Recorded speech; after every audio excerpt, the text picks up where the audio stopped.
Suppose someone told you that he or she just lost a mother, and you reply, too bad. But at least you had one. There are millions of orphan children out there. Now, this statement shows that you are perhaps sorry and sympathetic, but you are not empathetic towards the person.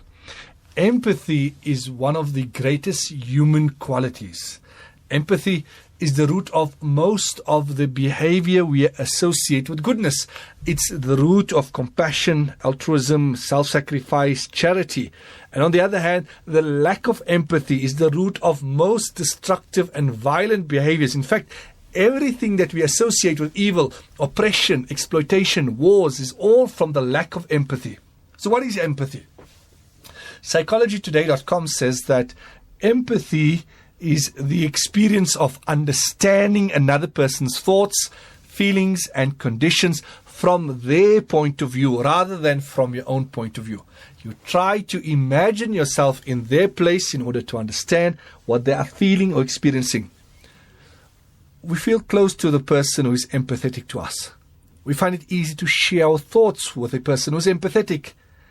And we'll go to such a person when we have a problem or when we need solace. So each of us has a natural sense of empathy through which we connect to others. No one exhibited the essence of empathy to a higher level than the Messenger sallallahu alaihi wasallam. Allah Rabbul Izzah in the verse of the Noble Quran says, لَقَدْ جَاءَكُمْ رَسُولٌ مِّنْ أَنفُسِكُمْ, that indeed a messenger has come to you. عَزِيزٌ عَلَيْهِ مَا عَنِتُّمْ, it is difficult for him to bear your suffering. حَرِيصٌ عَلَيْكُمْ, he is concerned about you. بِالْمُؤْمِنِينَ رَؤُوفٌ رَحِيمٌ, he is compassionate and kind to the believers. Nabi Sallallahu also advised his ummah, لَا يُؤْمِنُ أَحَدُكُمْ حَتَّى يُحِبَّ لِأَخِيهِ مَا يُحِبَّ لِنَفْسِهِ. None of you will be true believers until you love for your brother what you love for yourself. He also said, مَثَلُ الْمُؤْمِنِينَ فِي تَوَادِّهِمْ وَتَرَاحُمِهِمْ وَتَعَطُفِهِمْ, that the similitude of the believers in their mutual kindness, compassion and sympathy are like one body. When one limb suffers, the whole body responds to this with wakefulness and fever. So these are the verses and the hadith which speaks to us about empathy. Nabi Sallallahu Alaihi Wasallam would hasten the Jama'ah Salah when he would hear a baby crying so that he does not cause hardship to the baby's mother. Subhanallah, what level of empathy. Empathy is about understanding and feeling another person's point of view.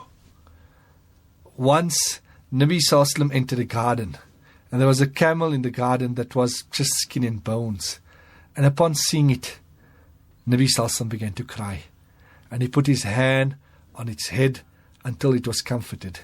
And he said to the owner, "Don't you fear Allah about this beast that Allah has given in your possession? It has complained to me that you keep it hungry and you load it heavily, which fatigues it." So seeing the condition, Nabi Sallallahu Alaihi Wasallam was moved to tears. This is empathy.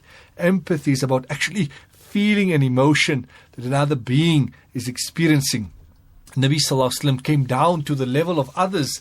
After a military expedition, there was Sayyidina Bashir radiallahu anhu, who was an Ansari, and he got martyred amongst the few Muslims while the rest of the people were returning home. And Nabi Sallallahu Alaihi Wasallam did not go on this particular expedition, and he receives his companions outside Medina. And the son of Sayyidina Bashir was waiting eagerly for his dad to return, was looking at the people entering the city. And as everyone ever arrived, they would reunite with their loved ones. And he kept waiting and eventually realized that his father is not to return. And he began to weep. And when Nabi Sallallahu Alaihi Wasallam saw the boy in this way, Nabi Sallallahu Alaihi Wasallam stopped his camel. He got down. He hugged the little boy. He kept hugging him as the boy was crying. And then he said to him, "Don't cry. Don't worry. I will be like a father to you, and Aisha will be like your mother." Nabi Sallallahu Alaihi Wasallam put himself in the child's shoes and felt his pain. He offered the boy what he needed most at that time, which was empathy. So the question is that how do we increase our level of empathy? If you want to empathize with a certain individual, there are certain things you can do. Is get to know the person, Get to know as much information about their likes, dislikes, about their personality, etc. Then when you're speaking to the person, practice active listening. We all have desires to express ourselves, but when you want to empathize with someone, then you need to suppress that desire and listen to the other person. Say things like, while you're speaking, I understand, I see, then what happened? And repeat what they're saying. Shows you actively engage. Read the eyes. We can fake a smile, but our eyes will betray us. So learn to read eyes, and once you read a person's eyes, you'll understand their condition, you'll connect with them. If you'd like to empathize with a person, visualize yourself in their situation. Give your imagination a free rein. Transport yourself and feel, what would it be like if I had to have my home bombed to rubble? All your worldly possessions destroyed. How would I feel? Recall a similar situation in your life, how you felt. For example, relate to a mother who lost a child by remembering how you felt when you lost something or someone dear.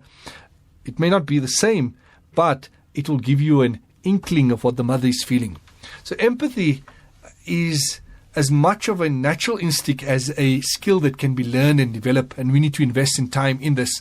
And if we develop empathy, it will make us a nicer person. It will make us more likable. It will make us